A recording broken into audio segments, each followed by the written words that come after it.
ស្ដីបងប្អូនអញ្ចឹងថ្ងៃនេះខ្ញុំមានការរបៀបវាយជីវប្រវត្តិសង្ខេបរបស់ទាហានហ្នឹងដើម្បីបង្ហាញបងប្អូនក្នុងការធ្វើវាអញ្ចឹងណាបាទអញ្ចឹងជាដំបូងគឺយើងត្រូវវាយជីវអក្សរឆ្លាក់ហ្នឹងយើងត្រូវដូរដាក់ហ្វុនបាទអញ្ចឹងហ្វុនដែលសារហ្វុននេះវានេះយើងយកខ្មែរ OS Molai ហ្វុនឆ្លាក់ហ្នឹងរូបរាងវាបែបហ្នឹងបាទចេញចូលទៅរើសហ្វុនហើយបន្ទាប់មកវាមានបន្ទាត់យើងរើសបន្ទាត់ហើយយើងវាយអក្សរហ្នឹងមកបាទអញ្ចឹងយើងវាយចឹងមកជីវប្រវត្តិសង្ខេបចឹងមកចុះបន្ទាត់អញ្ចឹងកន្លែងនេះត្រូវចុះពីបន្ទាត់ព្រោះដោយសារវារៀងកម្រិតរៀងធំហើយបន្ទាប់មកយើងដាក់តម្រឹមឆ្វេងវិញមកយើងនេះសេមកឈ្មោះធ្លាប់ប្រើអញ្ចឹងធ្លាប់ប្រើហើយកន្លែងហ្នឹងត្រូវដាក់ចុចអញ្ចឹងដើម្បីកំណត់ចុចហ្នឹងយើងត្រូវប្រើ tab ដើម្បីចុចទៅអាខាងចុងហ្នឹងឲ្យវាស្មើគ្នាហើយវាលឿនបាទអញ្ចឹងយើងកំណត់ tab យើងចុច tab នៅលើ ruler អញ្ចឹងមកយើងដាក់ tab ចុចអញ្ចឹងមកហើយអូខេមកបាទអញ្ចឹងដោយសារចុចហ្នឹងវាមានពីរតង់បើសិនយើងចុច tab យកតែម្ដងវាទៅដល់ចុងហ្មងវាអត់មានអក្សរនៅកណ្ដាលថ្ងៃខែឆ្នាំកំណើតទេអញ្ចឹងគឺយើងត្រូវប្រើចុចហ្នឹងដោយដៃសិនអញ្ចឹងយើងចុចដោយដៃគឺចុច Alt ហើយសញ្ញាចុចនៅចិត្តសញ្ញាសួរនៅលើ keyboard យើងណាបាទហើយយើងវាយមកថ្ងៃខែឆ្នាំកំណើតហើយចង់ចុចបានចុចទៀតដល់ឡើយនេះយើងប្រើ tab មកហើយបន្តមកអស់ពី tab ហើយយើងចុះបន្ទាត់យើងទៅសេមជួរទៀតមកឈ្មោះកំណើតអញ្ចឹងយើងចុចទៀតនេះយើងប្រើដៃទៀតហើយចឹងឲ្យតែមានពីរតង់អញ្ចឹងយើងប្រើដៃហើយអាមួយតង់ចុងក្រោយយើងចុច tab ទៅវាដល់ខាងហើយបាទអញ្ចឹងបើកន្លែងណាដែលវាមានតែមួយតង់អីយើងទៅសេហើយយើងចុច tab ហ្មងទៅវាទៅដល់ចុងក្រោយហើយអញ្ចឹងឡើយនេះយើងសរេស្រង់តិចឲ្យវាឃើញគម្លាតអាផ្នែកខាងមុខនឹងរាងធំតិចអញ្ចឹងទៅវាប្រហាក់ប្រហែលនឹងគំរូដែលរបស់គេនេះអញ្ចឹងយើងមើលគំរូគេនៅខាងស្ដាំអញ្ចឹងដល់ជួរទៀតគឺឈ្មោះហៅក្រៅអញ្ចឹងកន្លែងនេះក៏ដូចគ្នាដែរយើងត្រូវប្រើចុចដោយចុចលើ keyboard សិនហើយបានចុច tab មកវាមានដល់ខាងឥឡូវនេះយើងថែមមក space ទៀតដើម្បីមកចុចទៀតដើម្បីឲ្យវាស្មើគ្នាហើយដល់កន្លែងស្រុកកំណើតនេះអញ្ចឹងនៅកន្លែងស្រុកកំណើតហ្នឹងគឺវា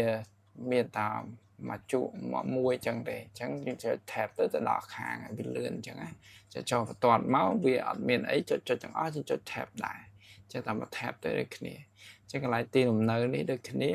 យើងវាយឲ្យចុច tab បាយចុច tab អញ្ចឹងកន្លែងកងឯកភាពដល់ជួរកងឯកភាពមកតំណែងអីដូចតាលើដែរទេអញ្ចឹងកន្លែងនេះខ្ញុំនឹងខាឲ្យលឿនតិចខ្ញុំថែមកុំឲ្យវាយូរអញ្ចឹងណាវាប្រើថតវីដេអូទៅវាយូរអញ្ចឹងខាត់ពេលបងប្អូន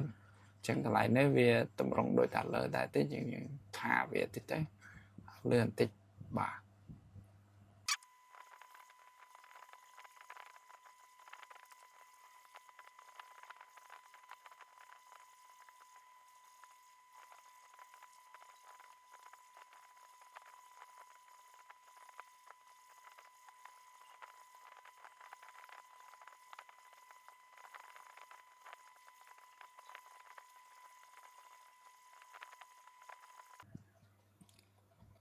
បាទអញ្ចឹងមកដល់កន្លែងនេះយើងត្រូវវាយសម្រាប់ថ្ងៃទីដែលគេចុះហត្ថលេខាអញ្ចឹងវាយត្រាអញ្ចឹងទៅអញ្ចឹងយើងនេះមកដល់តម្រុំឆ្វេងនេះគ្នាយើងដក clear វាអញ្ចឹងមកចូលបន្តមកយើងវាយថ្ងៃទីខែចុចឆ្នាំអីអញ្ចឹងទៅអញ្ចឹងកន្លែងហ្នឹងយើងអាចវាយអញ្ចឹងក៏បានឬក៏យើងគូស text box មួយមកហើយសរសេរក្នុង text box ក៏បានដែរក៏វាស្រួលម្យ៉ាងម្នាក់នេះដោយសារពេលខ្លះខ្ញុំខ្ជិលទៅគូ text box អីដោះផ្ទៃដោះអីញ៉ាយទៀតខ្ញុំវាយ direct យកហ្មងអញ្ចឹងសរេស្រង់កម្រិតវាអីអញ្ចឹងទៅហើយសរេមកជួរនឹងអីទុកកម្រិតអីឲ្យគេសរសេរមើលតែមកគ្រប់អីអញ្ចឹងហើយយើងចុះបន្ទាត់មកបាទចេញចុះបន្ទាត់ហើយយើងសរសេរដាក់មកជួរទៀតមកថ្ងៃខែយើង2ជាន់បាទអញ្ចឹងថ្ងៃទីចុចហើយខែអញ្ចឹងដែរចុច ហើយបន្ទាប់មកឆ្នាំអីចឹងទៅបាទចានេះដោយសាររបស់គេគំរូគេចាស់អញ្ចឹងគេកែដាក់ឆ្នាំថ្មីហើយកន្លែងហ្នឹងយើងអត់ដាក់ឆ្នាំ2023ទៀតទេដាក់ចុចមកតើគេពេញខ្លួនឯងបាទហើយតើមកចុះបន្ទាប់មកចឹងឡើយនេះយើងសេរីយើងដាក់នេះមកដីមេបញ្ជាការអញ្ចឹងទៅអត្ថលេខាសម័យខ្លួនអញ្ចឹងយើងសេរីមកមើលមកសំរុំតែអាចទុកឲ្យគេសញ្ញេអីបានវាយត្រាយបានទៅយើងលៃមើលមកសំតម្រូវតាម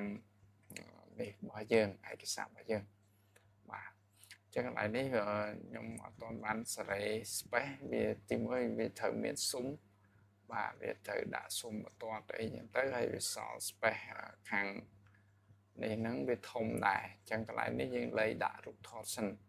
ចឹងដើម្បីនេះយើងទាញ index វាមកហ្នឹងគេហៅ index ទាញ index ហើយនេះតើតើនឹងកម្រិតវាសល់នេះហើយសាវាយទៅវាកម្រិតវាធំវាសល់តូចពេកអញ្ចឹង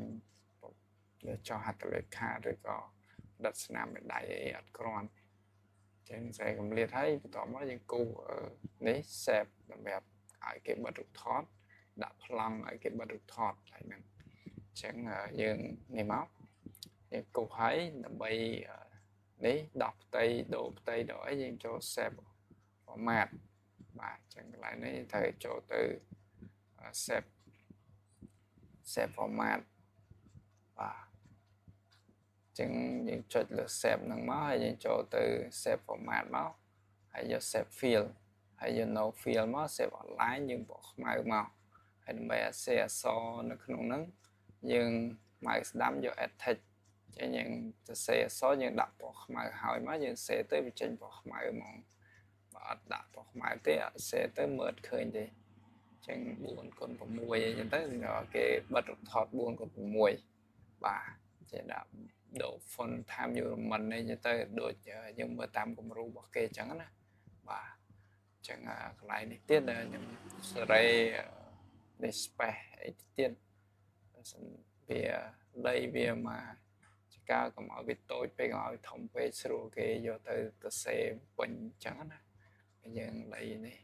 ហើយកន្លែងនេះខ្ញុំសេរី margin ដោយសារ margin របស់ខ្ញុំទុកពីដើមមកនោះវាតូចពេកអញ្ចឹងសេរី margin ដាក់ឲ្យវាសធំដោយគំរូរបស់គេហើយដើម្បីយើងដាក់ border វាស៊ុំរបស់វាបន្ទាត់ជុំវិញមកជុំវាហ្នឹងបាទអញ្ចឹងឯកសារនៅពេលដែលយើងវាយហើយយើងទំសេរី margin ក្រោយគឺវារត់ចឹងអញ្ចឹងតើយើងសេរីបន្ថែមទៀតអាហ្នឹងកន្លែងហ្នឹងគឺកំហុសនេះដោយសារយើងអត់បានលៃ margin ហើយអញ្ចឹងឯកសារយកល្អយើងមុននឹងវាយយើងសេរី margin សេរីអីឲ្យត្រូវអស់ហើយចាំវាយបាទអញ្ចឹងអានេះខ្ញុំកែ tab បន្តិចអញ្ចឹងទៅវាមកផាក់ផៅដោយស្តៀងដើមមិញវិញហើយទៅនៅបន្ទាត់មួយចំនួនអញ្ចឹងយើងត្រូវលុបអាចុចហ្នឹងខ្លះចុចវែងពេកត្រូវទៅសេអក្សរតាន់ពេកទៅយើងលៃតាមហ្នឹងមកដើម្បីឲ្យវាដាក់គ្រាន់ទៅវាឡើងទៅលើវិញហើយអញ្ចឹងនេះខ្ញុំកំពុងតែលុបហើយបាទអញ្ចឹងយើងលុបវាអស់មកដើម្បីកុំឲ្យវាធ្លាក់បន្ទាត់បាទចឹងយើងលៃធ្វើម៉េចលុបមកគ្រាន់មកឲ្យវានេះមកបាទចឹងដោយសារកន្លែងហ្នឹងយើងស្រួលសេរីដោយសារនេះដែរទេដោយសារយើងកំណត់ tab អាឡែចុចហ្នឹងដែរទេបើសិនជាអត់កំណត់ tab ចុចហ្នឹងក៏វារត់ច្រើនជាងហ្នឹងទៀតចឹងយើងសេរីបាទលុបច្រើនជាងហ្នឹងបាទអញ្ចឹងកន្លែងនេះគឺខ្ញុំសេរីមកសំរុំហើយវាត្រូវយើងមើលទៅហើយវាស្អាតហើយបន្ទាប់មកគឺខ្ញុំត្រូវដាក់បន្ទាត់ហើយអញ្ចឹងខ្ញុំដាក់ស៊ុំបន្ទាត់ជុំវិញបាទអញ្ចឹងកន្លែងនេះខ្ញុំសេរីស្រង់ឲ្យវានេះសេវទុកមួយសិនដើម្បីខ្លាចមានការដាច់ភ្លើងដាច់អីអញ្ចឹងពាក់កណ្ដាលទីទៅវាបាត់ឯកសារចឹងឯកសារយើងមិនបាច់ចាំតវាយហើយបានសេវទេកន្លែងហ្នឹងគឺល្អសេវតាំងពីមុនហ្នឹង យើងអត់ត្រូវទុកមកដល់យូរចឹងពេកទេចឹងយើងសេរីដាក់ឈ្មោះដាក់អីចំណាំឲ្យស្រួលចាំខ្លួនឯងទៅអានេះដោយសារស្ទួនឈ្មោះមិញហ្នឹងវាសួរយើង reply អត់ចឹងគឺខ្ញុំកែសម្រួលដាក់ឈ្មោះឲ្យខុសគ្នាព្រោះឯកសារខ្ញុំច្រើនចឹងខ្ញុំ save ទៅវាអាចជាន់ឈ្មោះខ្ញុំដាក់អញ្ចេះអត់ជាន់ទេគឺអូខេទៅវា save ទៅហើយបាទចឹងយើងនៅខ្វះតែស៊ុំអីចឹងដើម្បីដាក់ស៊ុំយើងចូលទៅ design ហើយយក page border ចឹងមកចឹងយើងស៊ុំបន្ទាត់ធម្មតាយើងរើសជាបន្ទាត់មកហើយធម្មតាឲ្យវាធំហើយ width ហ្នឹងគឺទំហំវាកម្រាស់របស់ស៊ុំបាទអញ្ចឹងយើងយកមកដាក់មក click លើវាមកជុំអញ្ចឹងមកអានេះយើងចូលទៅ option ដើម្បីកំណត់ឲ្យវាព័ទ្ធជុំវិញអក្សរឲ្យវាគៀកអក្សរអញ្ចឹងណាវា text មិញហ្នឹងណាយើងអត់ដាក់ហ្នឹងទេវាអត់មកគៀកអក្សរយើងទេបាទអញ្ចឹងគិតថាឃើញថាត្រូវហើយបាទដូចរបស់គេហើយក៏លុបរបស់គេចោលទៅវាយើងទុកតាមស្លឹកទេអានោះយើងបើកជាគំរូដើម្បីមើលអក្សរអីចឹងទៅបាទអញ្ចឹងនេះគឺយើងធ្វើមកគឺសម្រាប់លទ្ធផលមកបានប៉ុណ្ណឹងនឹងយកជាផ្លូវការបានហើយបាទចឹងនេះ print preview មើលតិចទៅយើងអានអក្សរមើលអក្ខរាវិរុទ្ធទៀងទាត់អីត្រឹមត្រូវហើយអស់បាន print ចេញបាទហើយនេះខ្ញុំ save ម្ដងទៀត save សម្រាប់ហើយ